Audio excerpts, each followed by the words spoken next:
a lot of people in my party and a lot of people in the media has turned Iran into the underdog. Sir, just to go back to something that you said just a moment ago in your answer, who in your party do you believe is cheering for Iran? Warmonger MAGA Democrat John Fetterman, Democrat in name only, went on Kacie Hunt's show on CNN to once again suck up to Trump and go against the will of the American people. And we're going to take a look at clips from this interaction between John Fetterman and Kacie Hunt as things got testy and somewhat heated. And I want to share my thoughts on this as well, so let's get into this one together. Approach the seventh week of the Iran war, parallel efforts by both House and Senate Democrats to curb President Trump's war powers have failed in recent days. It was the second such effort in the House and the fourth in the Senate. Joining me now is one of just two Democrats across both chambers who voted against that effort, and the only Democrat in the Senate to do so, Senator John Fetterman of Pennsylvania. Senator, thank you so much for being here. I want to start with why you broke with your party on this, because this is something overwhelmingly that, of course, Democrats voted to do. Well, because in fact, every single Democrat has already been on record saying we can't ever allow Iran to acquire a nuclear bomb. Harris, Clinton, everyone that's run for president, we can't ever allow that to happen. And then Trump happened to do something about that to prevent that. That's why I support that. And a lot of that, I'm not the only Democrat that supports this, but I'm the only Democrat that's willing to stand up and say it's the right thing, because I know how politically toxic it is as a Democrat to support this. Israel's becoming more and more toxic for a Democrat to support that. I'm proud to stand with Israel. 80% of Democrats view Israel in a negative way. You have, like, Plattner has a Nazi tattoo on his chest, and now it was just released that he was praising and celebrating a video online where Hamas was beating and torturing Israeli soldiers to death. And then the guy in Michigan, he's leading now in that race. As my party becomes more and more hostile to Israel, and now you have people like AOC voting against Iron Dome, the technology that prevents tens and tens of Israeli deaths from the rockets that those cowards fire at civilians. So if it's what's necessary, I'll be the last Democrat standing with Israel through this. Do you think that the left of your party, I'll just amend my statement, do you think your party has a problem with anti-Semitism? Sure, definitely. I mean, the guy that's going to win the primary in Maine has a Nazi tattoo on his chest, and that's no problem for a lot of voters. So I don't know why that's crazy. And now, I mean, he knew what that was. I mean, if you're back over 12, 13 years cheering about the death of Israeli soldiers, I mean, you clearly have a serious issue, and the left has a serious issue with anti-Semitism, and they're just palling around someone like Hassan Piker, the guy that he absolutely is proud to cheer for Hamas, loves Hamas. The Democrats are proud to stand with him and campaign with him. Go ahead, try to win Pennsylvania, and campaign around Hassan Piker saying, America deserved 9/11, or Hamas is 1,000% better than Israel, or I don't care about the rapes, and for all these other things. I mean, we have a serious problem with my party. So if I have to be the last man standing in the Democratic Party, I'm proud to stand with Israel. Your colleague, Senator Elissa Slotkin, voted not to send aid to Israel, which a number of other Democrats as well, an overwhelming number of Democrats in the Senate voted for too. But this is what she said in her statement about blocking offensive weapons to Israel. She says this, quote, "The people of Israel, like all people throughout the region, deserve long-term security and peace, but being pro-Israel today is not about simply supporting the political or military agenda of Prime Minister Netanyahu, just like being pro-American should not be equated with loyalty to President Trump. This is a complex truth that many of us who support Israel hold, and it applies to my own patriotism and government as well." What do you say to her about that?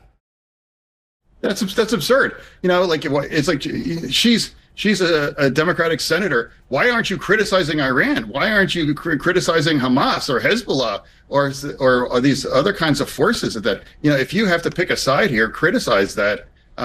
So that's where we're at as a Democratic Party. And you're going to vote against the kinds of critical aid that Israel requires to need. They all should be voting against these weapons going to Israel. And with Elissa Slotkin, she got in trouble or was exposed when she went on Breaking Points a few months ago and was challenged on this, and they really pressed her on it.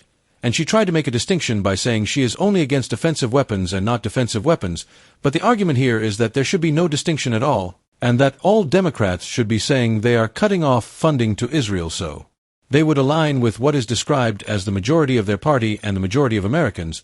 But Fetterman here is seen as going in the opposite direction and is being framed as being proud of going against public opinion. Organizations like Hezbollah. Yeah, like I said, if you have to pick a side in a war, and clearly we have a side, and now I'm proud to stand on the side of Israel and America, and I think these are incredibly positive developments. And now here we are as things kind of continue to wind down. I was been the only Democrat in the Senate, now perhaps left in the entire Congress, that epic fury was necessary, because that contradicts every single thing that every Democrat has said. We can't. I don't know who the person is who keeps coughing in the background, but that is on CNN's video, not my video. Ever allow Iran to acquire a nuclear bomb. Clearly that they were going to, and they've done something. That's why I support that. And up until 60 days, I'm going to continue to support these things, because that's actually the way the War Power Act that was crafted. Yeah, I was actually going to follow up with you on that. If this goes past 60 days, will you continue to vote the way that you have and allow the president to continue this effort, or will you change your vote? Well, people just don't realize how the way it works. And, they continue to have this vote. I mean, Iran has celebrated this. A lot of people in my party and a lot of people in the media has turned Iran into the underdog. They're like Rudy and putting him up on their shoulders and cheering for Iran at this point. It's absurd. It's absurd. I'm going to, back, the president. I'm going to back our military in Israel through until that 60 day is triggered. And then there's an opportunity to extend that by 30 days. No matter how many times you're going to vote, no. Why? Because that just has empowered and emboldened Iran to continue for these things. So I think it seems like it's going to wind down, and people seem to be almost gleeful, like people like Tom Friedman saying, well, if Iran, that's a big win for Trump or Netanyahu if now Iran, surrenders, so, and that's easy for me, yes, and so that's what's important to support. And we're heading to a strong end at this point. Sir, just to go back to something that you said just a moment ago in your answer, who in your party do you believe is cheering for Iran? I'm saying it's like if you are making it seem that we, America is not the force of good in the world, criticizing America, criticizing Israel. You have Iran, what they've done. The kinds of outrage, with Iranians massacring tens and tens of thousands. As Americans, there is a right to be critical of your own government and also a right to question the actions of countries that are considered allies when those actions are seen as wrong, and the argument being made here is that Iran did not attack the United States and was not considered a direct threat, and that Donald Trump made the decision to engage in what is described as an illegal and offensive war that has had serious consequences, so from this perspective being critical of those decisions does not mean someone hates America, wants America to lose, or is anti-Semitic as has been suggested in the discussion involving John Fetterman, and while Kacie Hunt pushed back during the interview. The broader point being made is that many Americans believe the situation was wrong from the start and do not support spending large amounts of money on continued military involvement or escalation in the Middle East. Now, if you're going to continue to vote against our military, if you're proud to vote against defensive kinds of systems like Iron Dome for Israel, and you can continue to vote down something that is going to fail, that actually must absolutely excite Iran to see, the way that many people, in the Democratic Party, doesn't back the attempts to try to break and destroy the Iranian regime to acquire a nuclear bomb. Yeah. So I know you and I have spoken a number of times, and I think sometimes I've annoyed you in asking this question, but considering the way that you have talked about your party in this interview, I have to ask you again, are you you're committed to being a Democrat despite everything you've just laid out? Well, of course, I am. I absolutely a committed Democrat. Absolutely. I vote the 92% Democratic line, but I am the only Democrat now that's proud to consistently stand with Israel, and I'm going to do that. And that's been very damaging within my standing as a Democrat, but what's necessary, I'll be the last man standing with Israel. All right, Senator John Fetterman, always grateful to talk. I like how John Fetterman just says okay at the end. He doesn't even say thank you. He should leave the party. John Fetterman should go and become a Republican because this party finally is moving away from this, or at least that is the hope, that voters in the Democratic Party are moving away from blindly supporting Israel and wasting more and more money on wars against countries that are seen as no threat to the United States and did not attack the U.S., including what are being described here as offensive and illegal wars by Donald Trump and other presidents.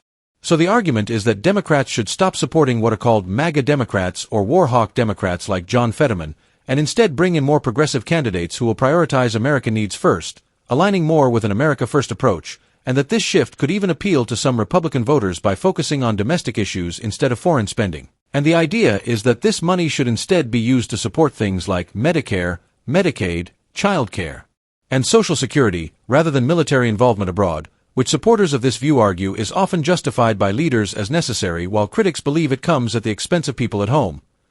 Every Democrat should be saying they are not sending another penny overseas for these wars, and that the focus should be on using that money at home to improve health care, strengthen education systems, and repair infrastructure, which supporters argue is what American people actually want, and from this perspective John Fetterman is seen as being on the wrong side of that position, with critics saying he is supporting continued funding for conflict instead of domestic needs, and the argument continues that rooting for America means prioritizing spending inside the country to improve lives directly. Because in this view what is happening in Iran does not improve Americans' lives and instead creates more instability and cost, while Fetterman is framed as supporting that approach even if it puts him at odds with parts of his party, and the segment ends by asking viewers for their thoughts on the interview between Fetterman and Kacie, encouraging engagement and feedback on the discussion.